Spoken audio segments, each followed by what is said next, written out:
It was a busy, like, it's kind of like everybody's waking up. Yeah.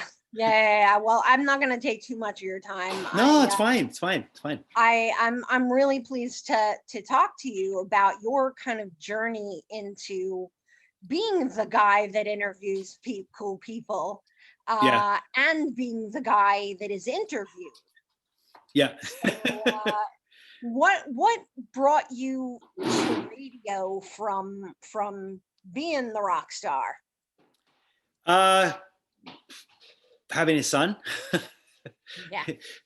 I mean, when Slaves on Dope was active, we were active for the first part of it was like 11 or 12 years straight. We didn't stop. And then it was really 2000 and I guess around the end of 2003, 2004 was when, you know, at the time, my girlfriend at the time was pregnant and I was on the road. I was kind of like, we had started going to Europe. We got in a deal in Europe. This was after we had been on Sharon Osbourne's label. They lost their deal, so we had to get another deal. We got another deal, and then they started, getting us deals in other territories, and things were starting to move. But it was just like I was tired. It was I had done it for so long, and it was time for a change. And I think it was just that kind of was like the kind of doorway that just opened for me to say, okay, well, I'm going to go have a kid, and I don't think I want to tour anymore. So I kind of needed to reinvent myself, which you see a lot of musicians end up having to do at one point. A lot of them they're kind of forced into it, but just the success isn't there, the tours aren't there, so they kind of just need to do new things. I kind of chose it. I saw the writing on the wall, and I was like, summer of 2000 when you saw everybody showing up to Ozfest with burned CDs for you to sign, you knew something was up. You knew the music industry was flipping. So Yeah. so there's a lot of changes, I guess, in those first 5 years of the 2000s, and I'm glad I got out when I did because I discovered other things. I never really led a civilian life in all my 20s. Like all I did was want to be in a band, so I had blinders on, and I just was like music, music, music. So I never allowed myself to explore any other paths. Like I didn't, like whenever I went into a radio station, I always loved being in the radio station and seeing what the DJ did, or whenever I went to, if I would go to if I would be interviewed, I would love seeing the process of the person that would, show up with their camera or their little mini recorder, and it was always interesting. But I never really thought of myself as anything but a singer. So Well, when I stepped away from it, that's when I kind of, I spent a few years discovering who I was. I got a real job. I managed a sunglass hut. And it was fucking horrible. And then I went and worked for my dad in transport, and I hated it. But whatever situation I was in, I would put my best foot forward and do whatever I could. I would try to be the best truck dispatcher, or the best sunglass salesman, or the best, human resources person at a call center. Like those are the kind of jobs I did. And then I got an opportunity to work at Show'em. Someone said, you should send in a demo. They're looking for an overnight guy. And the rest kind of wrote itself. And I took a big gamble going there because I was making good money at my dad's place. And I'm glad I went down that route because it just opened up all these doors, well, you also always had the personality to do it. The reason a Yeah. lot of Yeah. people can't go to that side is because you seem to have such kind of a love for people. Well, that's it. I'm a people person. Like if I didn't speak to people on Zoom for iHeart, I would be at the grocery store talking to the cashier. Like, you know what I mean? Like, or I would talk to the person at the, at the bagel shop or wherever. Like I would always just be, I love people. I'm a people person. So, and my dad was like that too. My dad was very much Yeah. a people person, and he always would ask people where they were from. Where are you from? Where's your family from? And like, he was always inquisitive. So I guess I kind of got that from him. He was just a real people's person. So Yeah. I just genuinely love talking to people. So it's not And you hard can to tell. yeah. Like I love having conversations. I think if people did that more, we'd probably be in a better place. If people were more willing to be a little more open-minded and talk to people outside of their comfort zone. And when you're, as when you're booking interviews or when you're dealing with journalists, I mean, a lot of the time you're forced as a journalist to go outside of your comfort zone. And hang on, could you drag that across the floor a little bit more? Ah, I think as a journalist, sometimes you're forced to go out of your comfort zone, and mhm. and it's always fun to. I can't believe you did it again. My wife loves fucking with me when I'm on Zoom. So it's fun to talk to people, and it's fun to when you're a journalist. Sometimes you never know who you're going to get. You know, you get someone who's chatty. You know, like today I Mhm. talked to two different people. One person was a little matter of fact and spoke, you know, was good, and then the other person was just like gracious and was like talking to an old friend. So, but I it's feel like you challenging. must leave a lot of interviews having new best friends. I Uh, mean, I mean, I think it depends who it is. I mean, I think a lot of the time you make connections with people and you don't want to overstep boundaries. But yeah, there's times where I talk to people and I'm like, I mean, I could talk to you all day. And it's funny because this project I'm doing now that I've been doing for the last few months, Kings of Quarantine. Um, that project, you know, it's all about getting bands, you know, a bunch of musicians together to play on covers from different walks of you know walks of music life. Some of those people that I've been in contact with, just setting them up, you know, sending them the parts of the song, having them send me their videos. We've been in contact. Some of those people I've like just been texting back and forth with, and like Essay from 311, like we have so much in common. Like I think him and I will be friends for years. It's just there's just you have these connections sometimes with people. So if you're a people, and I imagine you're the same way because I see the way you roll. Like you seem to have a and we lot of have a lot people of the that same friends, you and I. So yeah yeah. yeah. So when you have people that you're, you know, when you're a genuine people person and you care, I think it comes across, and you tend to, you know, you attract that kind of energy. So Yeah, yeah. I mean, like honestly, I was thinking about it and I was thinking it must have been like a lot of the earlier opportunities that Slaves on Dope had probably came from you making friends with people. you know, I mean, yes, I think the thing is back then everything was really we were a unit, right? So nobody would ever take more credit than the other person. Right. So, but yeah, like when I think like when Kevin and I talk, because we're you know we're best friends, we live 2 blocks away from each other. I see him all the Yeah. time, and when we chat, you know, he'll always say, you know, I'm an okay judge of character, but you've always been the best judge of character, always. And I when I think of it, I'm like, oh, okay. And but I know that he'll say that. Like I did make a lot of good relationships. You know, I had a lot of nice relationships with people over the years, but I think when we rolled as Slaves on Dope, it was so much like we were a band, like no other person was bigger than the other, that no one would allow that one other person to have more credit. So it was really Right. like, you know what I mean? It was like the band did this, but yeah, I mean, I mean, I could obviously, just see you standing on the side of the stage at a festival, making friends with everyone else standing. yeah, like when we toured Ozfest, we made a lot, you know, we made great friends with a lot of bands. It was funny because none of us partied, right? So a lot, and I saw that a lot of bands that on a tour like that, a summer tour that would move from city to city, a lot of the bands that partied would hang out together, but we were like the sober Canadians, so they were like, who the fuck are these guys? So it was always a little weird, you know. We kind of like always Yeah. stood out a little bit, but we had, you know, I know on that tour we were also Sharon's band on that tour, so Right. it was like everyone was always nice to us. but I remember when it came time to giving the tour support and deciding how we were going to go out, we went in an RV. And we purposely said we're going to go in an. Everyone was on a bus. Everyone was on a bus. Some people were on two I buses. remember. And I remember we went in an RV, and people used to laugh when we would pull in our RV, and we said like we want to be treated the same as everyone. And I remember we went in an RV because in our mind we're like, well, if we go in an RV, we'll be able to tour all year. If we don't go in an RV, our tour support will be over in 2-3 months. So I remember because of that, we stayed on the road for the entire 2000. Like we had, I think we had 1 week off or 2 weeks off. It was Oh, insane. wow. So um, So, yeah, are there any interviews that you remember doing as the subject of an interview that you were like, that was kind of cool? Like, I like that they asked me this or that. whenever we would go, there's a station in Wisconsin called WJJO. Hmm. So whenever we would go to WJJO, whether it would be Randy Hawk or whether it would be Oz or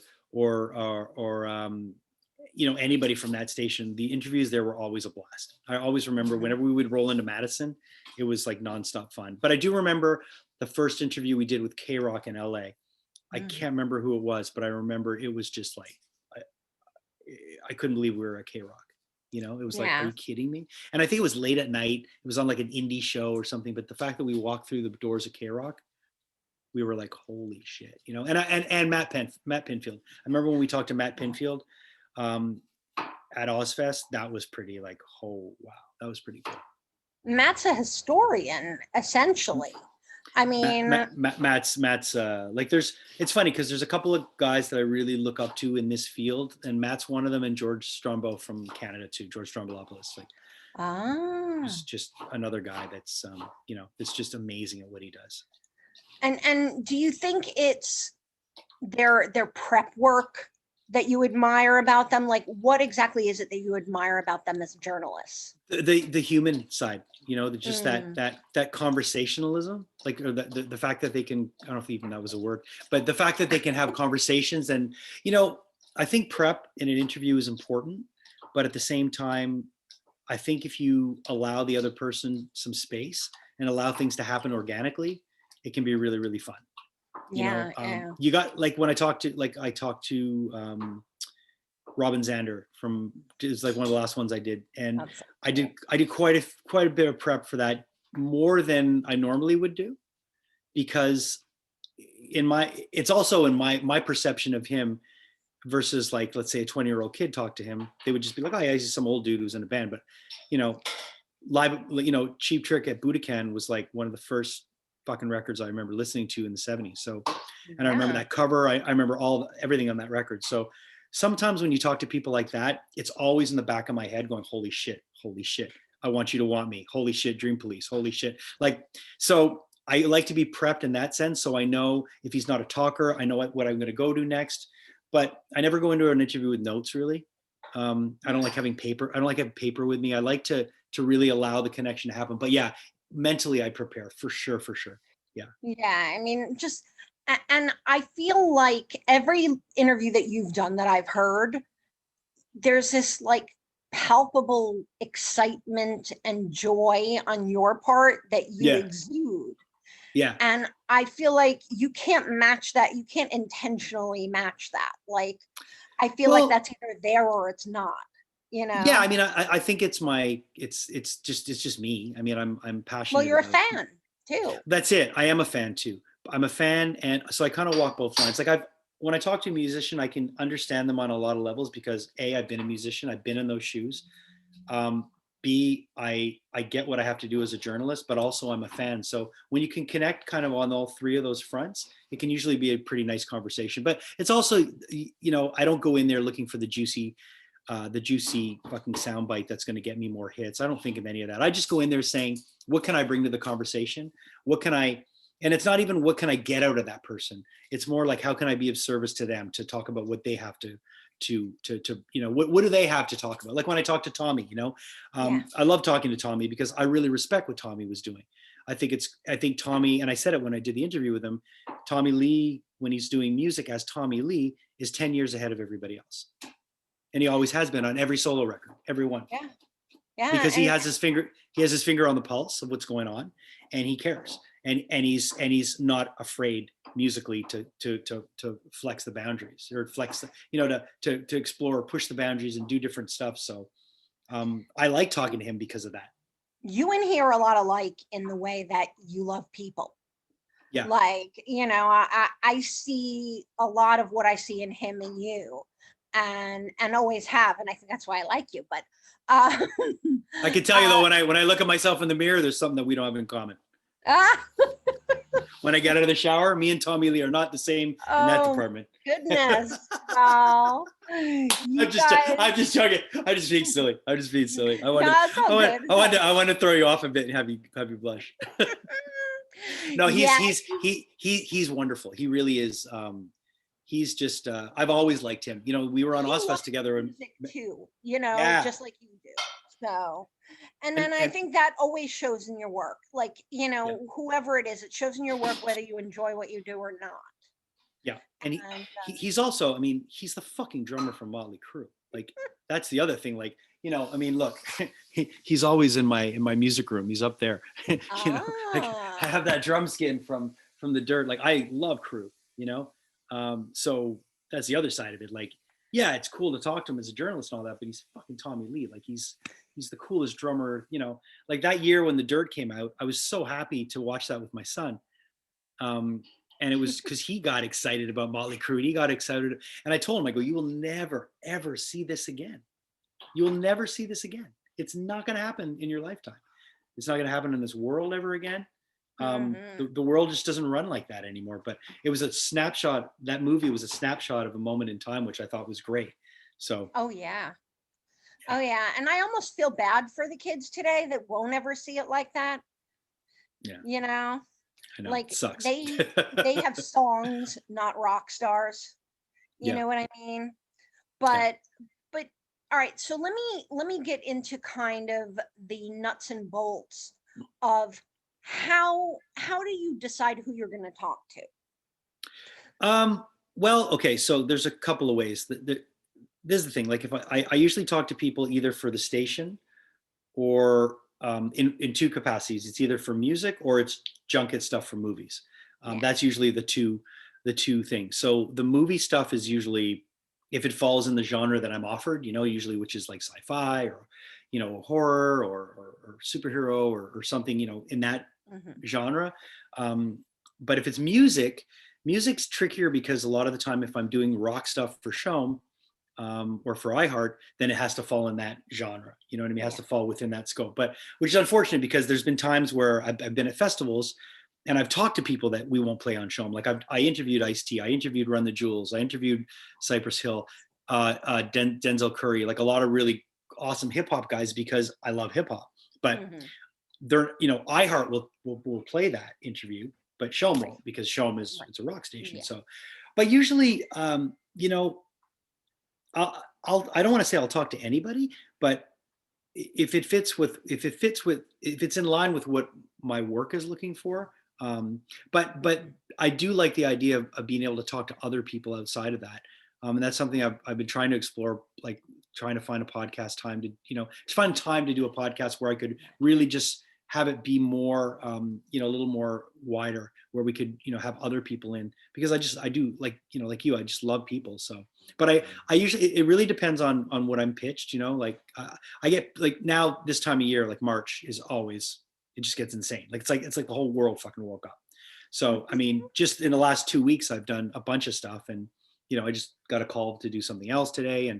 And every day I'm getting a message about something different. So it's, really, it just really depends who's pitching and what's going on, Yeah.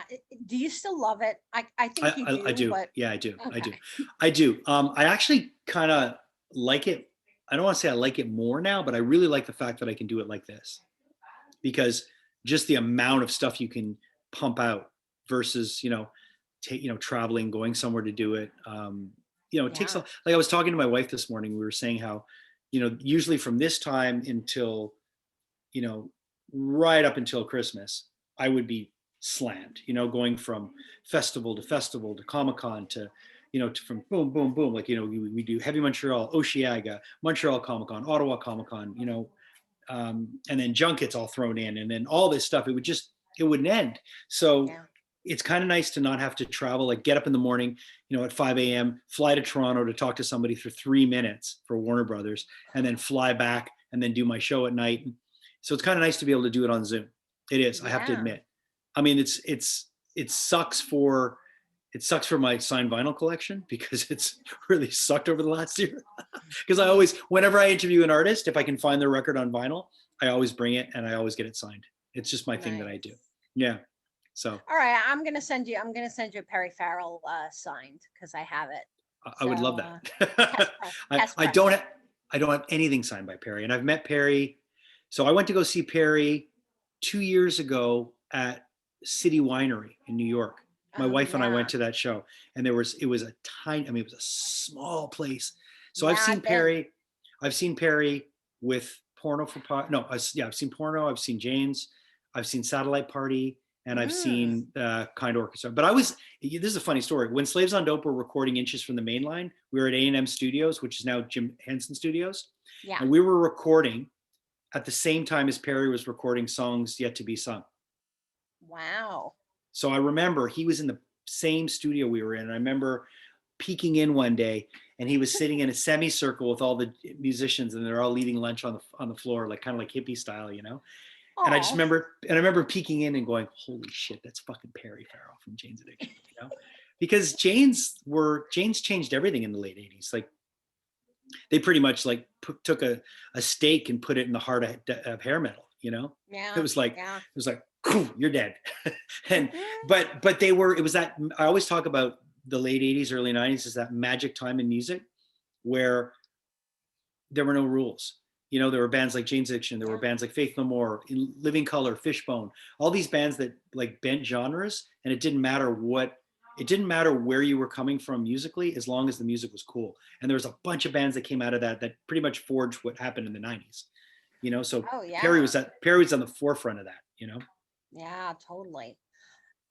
So you've done work with DMC and Chuck D, and Yeah. I mean, it's your love for hip hop, I would imagine, that Yeah. inspired that. Yeah, I really love hip hop. I love hip hop as much as I love rock, Mm, and it's funny because I'm a hip hop fan. I'm not really a hip hop journalist. I don't play hip hop on radio, but I right. love hip hop. I grew up on it.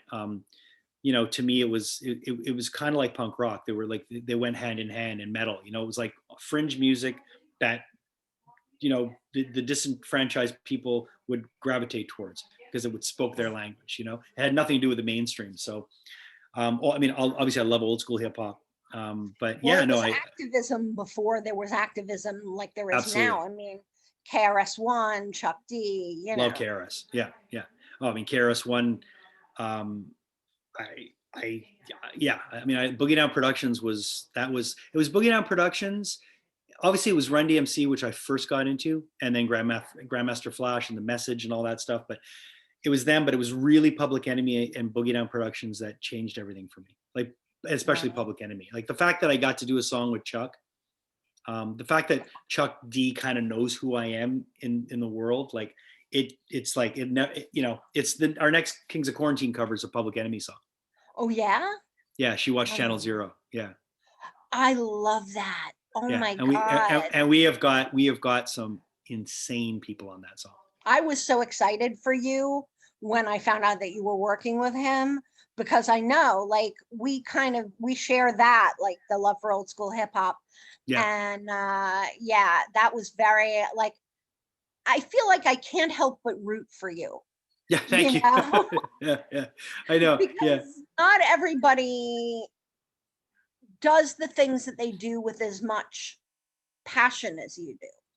yeah. So, Yeah. I mean, you know, when you're DMC was really and DMC made that happen. It was because of mm, Daryl. Like Daryl yeah, was the guy that helped make that happen. So yeah, and meeting DMC was like mind blowing. It was you know, Daryl um, Daryl was the whole reason, you know, all that collaboration came together. But meeting Daryl and Daryl's another example of a guy who's just he's beyond generous. Like for where he's at in the world and what he's done, the fact that he's so humble and so generous, I've really taken a page from him, and it's made me realize you always have to have time for people. Because if Daryl McDaniels is willing to get on a plane from New York and come to Montreal to do my radio show, he did that to do a interview. He's like, I'm coming to Montreal to do your interview. I was like, what? I go, we don't have yeah. a budget for that. He's like, no, I'm coming. And then he goes, you know, and then, oh, you play music? Oh, well, maybe we should collaborate. And I was like, it, Daryl's like He's amazing. amazing. I've met him too. Yeah, because I work for the Jed. I work with the Jed Foundation, and so does Yep, he. yep, So yeah. yeah, so that was, yeah, it was really amazing meeting him. He's a great guy. Um, so what do you wish publicists would do uh better than they do now? Like, what do you wish they would do when they're pitching you that they don't currently do? I mean, I'm really lucky because when I'm all about, I love relationships, right? I love having relationships with people, and I love having a rapport with someone. So I'm Yeah, lucky because I've got a really good relationship with a lot of publicists that are awesome. You know, like yourself included, Sarah Lutz. There's a lot of them yeah, that you know. There's some really nice publicists that I get to deal with. So I get pitched some really good stuff. But what I don't like sometimes, it's not that I don't like it, but I hate when someone sends you an email about something, and then you're like, I'd love to do something. And then you got to go through fucking hoops to get it, you know? Mm, Like, yeah. could you send us the last 5 things that you did, your listenership? I'm like, dude, I'm not a fucking zine. You know what I mean? And nothing against zines, but, Right. and I know sometimes it's just a formatted thing that they're sending to everybody and all that. I Well, get that. why shouldn't they know that before they even approach you, is what I say. Well, and I think that's what happens is that a lot of people, it's a cookie cutter thing now. They just like, they got a standard thing they send out. And that's why it's nice when you have people that have been doing it for a while. Mm. It's nice to have relationships. You know, like I got a message today, someone from within our organization saying, Papa Roach are doing stuff. We have to give them all these times, and we got to give them this. And I'm thinking to myself, I'll just call Rose and I'll say Rose, and she'll say do this time, and it'll be done. But I can't be like that, because there's somebody that's 22 that's starting out that has been told to do it this way. So you've got to respect that. So I think if anything, I always, publicists in general, you know, I'm always nice to people. Right? I'm Canadian, so it's just what we do. We're always Yes. polite and we're nice. But Yes. but I find most publicists that I deal with, I understand because I've been on the other side of it. You know, Yeah. I'll reach out to someone and say, hey, you know, do you want to talk to this person? Yes. Okay, we got a time. It's done. You know, it's happened to you and I recently. Like, Yeah. people cancel, things happen. I know the publicist is doing the best they can. They're dealing Yeah. with an artist, but I do know that publicist will get back to me eventually. Yeah. And it might be last minute. I'm like, do you have today at 3:00? It's like an ebb and flow. So I think Yes. it would be unfair to say what can the publicist do better. I think it's what can you do better to have a nice volley back and forth with a publicist. And I think it's like anything. You have to build relationships with people, you know? Yeah. Yeah, absolutely. To that end, I'm talking to him after this, so we'll find out what we need to know. Yeah. I'm not worried about it at all. No. I think about it constantly, though. Yeah. Like, I'm always like, backlog, let's go. Oh my God, we got to set these up, you know? Like, and I think also, you know, it's expectations. Like you say, I've heard you say it before, it's managing expectations. Yeah. You know, and that's what you guys are doing. You know, you've got expectations from the journalist. You've got expectations from, like, you were in a room recently on Clubhouse that I was in, and I was listening, and people were just like lambasting publicists. And it's like, no, you can't do that, because the publicist is dealing with the journalist. They're dealing with the management of the artist. They're dealing with maybe the management of the journalist, and they're dealing with the artist. So you've got all these people that want things a certain way. And if everyone's not working as a team, you know, yeah, but you know what? Not everybody's as nice as you. So, like, you know, I mean, get that. we are the whipping posts of the music industry, and we're aware. You know, I mean, hey, if you don't have a thick skin, you don't get into this line of work. Yes, like anything, though, you know, and it's but yeah. Now, the movie junkets that you do, oh my God, those look so cool. They are. They're fun. Seen already that nobody else has seen that you're excited for? I'm halfway through Godzilla versus King Kong.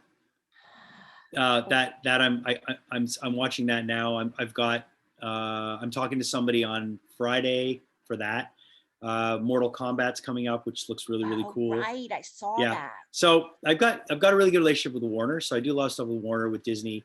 Unfortunately, Disney doesn't have much. They're doing a lot of stuff on Disney Plus. So, you know, Falcon and Winter Soldier is coming. WandaVision's coming. You know, I did something with WandaVision with Emma Caulfield. So, you know, I've been doing a little bit of stuff. The junket stuff's been slow because movies, you know, the studios are so, you know, they're so reluctant to put anything out. But it's nice to see music industry still been rolling, and there's still, you know, albums still have to come out.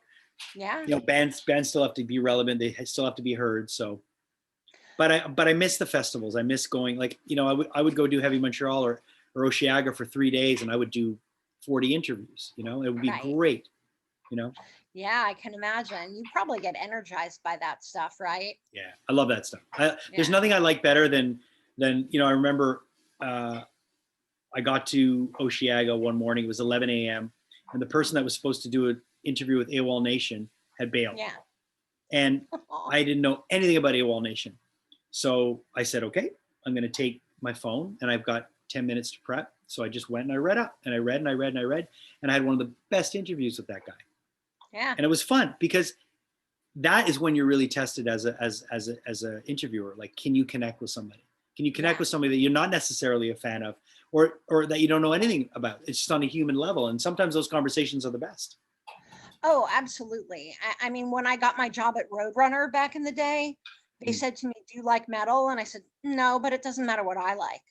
Yeah, it's You true. know, It's true. It's true. I'm not selling it to me. I'm selling it to Yeah. other people. Yeah, So, absolutely. yeah. And this is my last question, and I need to know your opinion on this. Sure. Snyder Cut. Okay, so it's a touchy subject. It's a touchy subject with me, and I'll tell you why. Okay. And I'm gonna air it out because I really don't care. I haven't gotten a link to it, and everybody and their mother has seen it. That's in my industry. What? Okay, and the reason why is because it's not being handled by Warner Theatrical. It's being handled by a television department that's kind of in with HBO and Crave in Canada and stuff. So I haven't gotten a link to it. So I'm livid because I want to watch it. But I I know. listen. I the one thing I'm hearing from a lot of people is like you can't polish a turd. I don't know. I don't know. But I tell you one thing: Zack Snyder's vision of the DC universe that started with Man of Steel was amazing. Yeah, I love I Man of agree. Steel was great. The problem with that whole thing was that they tried to play catch up to Marvel, and they should have just shut the fuck up and done their own thing. They should have Yeah, done Man of Steel 2. And but what happened was the whole Batman franchise that Christopher Nolan had just finished with Buddy Xer who played Batman. I can't remember his name. Christian oh, Bale. yeah, So Christian Bale had just wrapped up that Batman franchise. That was supposed to move in and work alongside Man of Steel. yeah, Christian Bale bailed. yeah, So they were left holding the bag, no Batman. So they couldn't build on that, which was sucked. Because if they would have been able to build on that, remember, Christopher Nolan was an executive producer on Man of Steel. So he was still right, working with Zack Snyder. So there was a universe that was being built there with those characters. That fucked everything yeah, up. And then Marvel with Iron Man, the success of that, it just they couldn't. You're a business. You're looking at another yeah, business that's doing well. You have to go, shit, we got to catch up. So they started trying to throw too many people in too many movies instead of building their own little worlds. And I really would have loved to have seen a Man of Steel 2 properly. You know, not a yeah, Superman versus Batman and then thrown into a Justice League movie. So they've got. yeah, I mean, I'm excited to see Zack Snyder's vision because I think when he was off that project, he was going through a hell of a lot of personal things, and yeah. I'm excited to see it. I am. It's going to be dark. I love it. It's Yeah, tomorrow. So, yeah. hey, we'll So see it tomorrow. listen, I'm stoked to see it. Don't get me Yeah, wrong. I mean, I can't wait to see it. But I mean, most of the fans that I've talked to have been really positive about it. But there's a part of me that just doesn't trust. I mean, that last Wonder Woman movie was horrendous, I didn't even see it. I couldn't bear it. awful. Shazam was good, but again, Yeah, but there you go. Again, Shazam. Why is there not Shazam 2 by now? We're yeah, waiting. We're trying to build. We're trying to do this. Don't wait. Just throw yeah. another Shazam movie out. Like, And you and the know, guy that played Shazam was really likable. yeah, he was great. Zachary Levi was Yeah, great. Yeah, yeah, yeah. I always want to know your take on those things yeah. because you're king of the geeks. Well, I mean, but the thing is, I'm really not I'm not a harsh critic. Like, I go in, wanting to be a fan. I Right. go in every situation I go in. I'm like, okay, I'm here. I'm ready. Blow me away. But that's You what I know? like about you. Yeah, And that's what I I'm not like jaded. about your journalism. You go Yeah, into it, you want to love it, you want it to be a yeah. great experience. And not everybody does that. So, Well, hats off and to you. and they're missing out Yeah. Yeah, because I agree. there's a lot out there if you just open yourself up. There's a lot of great experiences to be had, but not everybody's like that. Some people are closed off, and you really do see that by talking to people. You see that when Yeah. you interview someone. You see who's guarded, who's not guarded, and a junket interview is tough because you've got 3 minutes with them. You 3 or 4 minutes, that's it. So you've got to Yeah. build a rapport in 3 or 4 minutes. And you've got a room full of people, one person looking at you going, 1, 2, 1, wrap up. Like it's Yeah. a Yeah. whole it's a whole other ballgame now. Hey, I've been the one that's like, let's go. Right, right, Yeah. right. You know, Yeah. I did a interview with Bono and Larry Mullen Jr. and the publicist came in and told us it was time, and Bono said, no, give him more time, and we spent another 10 minutes talking. So that to me was one of the best compliments I ever got.